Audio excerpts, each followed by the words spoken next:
Hello, I'm Heather. I'm with Catapult Design, catapultdesign.org. I won't talk about it, I promise. I do what I do because I believe technology can empower and liberate, and that a single effective product can have more potential for worldwide impact by providing things like clean water, electricity, lighting, food, security, than any other development approach.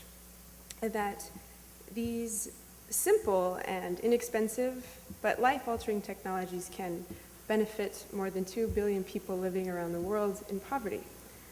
But the real challenge in these projects is getting people to actually adopt the technologies and understanding that technology adoption goes hand in hand with behavioral change is a big factor of that. And rich or poor, it's hard to get people to change their behavior. So understanding that even small changes can have these larger emotional and sometimes completely unexpected consequences is what makes or breaks these technology efforts in the field. So I was just going to share a few stories about that. And how do I know just one? Oh, two. Okay. Oh, I'm going to skip this one actually because of time. You can ask me about later. It's a cool project in Guatemala. And I'll fast forward to, yes.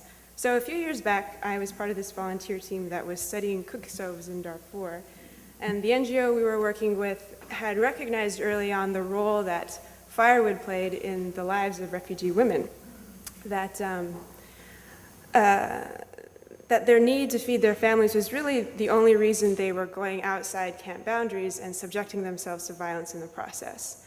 So these NGOs started promoting and distributing the use of these new cooking stoves that were meant to move women away from their inefficient 3-stone fires and closer to something that was less or more efficient use of wood. But, and they deployed hundreds of these things, and in follow-up trips they found the women had gone back to using their traditional methods, and the new stoves had been turned upside down and they were using them as seating. So the stoves just failed for a variety of reasons, but one of which was that it required that they cut their wood down into smaller pieces, and this was just an unacceptable sacrifice in their eyes. Last February, I was in a small community in India, just like 2,500 people, where dozens of people there are dying each year of waterborne disease. And a separate NGO we're working with there had installed biosand filters, and we're trying to educate the community on the benefits of filtering your water. But they were fighting against everything that these people hear on the radio or see on their 1 hour a week of television watching. And the filters ultimately failed because despite the fact that less than 5% of the people in this community had ever been outside the village, the sheer proximity to Delhi left them striving for the modern lifestyles they saw on TV. So why would they settle for something like that when less than an hour away people had that?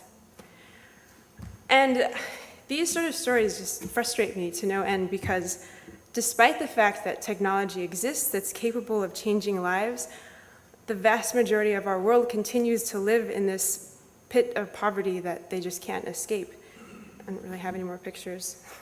But now I forgot where I was I lost my train of thought with that. They continue to live in a pit of poverty they can't escape, and the main barrier that we face in trying to get technology to people is psychological. So it's hard to be in my job and really not get angry with people. I mean, does cutting wood into smaller pieces, is that big of a deal when your life is at stake, or just cooking your food a little bit differently? But I guess the more I thought about it, it's kind of similar to the sacrifices we're asked to make in our own lives, and we fail to do the same. Like, we know that public transportation is better for us and for our future, but the inconvenience of it all is what keeps us in our cars. I didn't know if I was going to tell this story. It's borderline TMI. But I do these kind of small personal experiments on making small sacrifices, and the last one I did was prompted by an implementation trip in Guatemala where I observed that my host family would wear the same clothes every day because they had no other. I mean, they just had the one outfit, and I was always showing up in, my clean clothes. And it was a Saturday. This is what I was wearing, unfortunately, which is why I have a My Little Pony t-shirt on to speak to you guys. But I decided that day that I would wear the same clothes every day for as long as I could, or at least until somebody reacted. I actually only thought it would last 2 days, but on day 5, no one had said anything still, and I had gone completely insane. But it wasn't the feeling of being dirty like I thought it might be. It was just that small act of picking out a new outfit at the beginning of the day was my little dose of personal expression. And without that, I felt completely unmasked, I guess, uncomfortable. And that small experiment, I guess, was the first step towards appreciating the difficulty in diverting from the norm, from those well-trodden routines that we create for ourselves in order to keep our world sane. But change ultimately is what we make of it, and it would be powerful if we can convince ourselves and others of the possibilities that it could bring, and good technology, specifically good design, should be able to inspire that in all of us. Thanks, Alexis, for having me.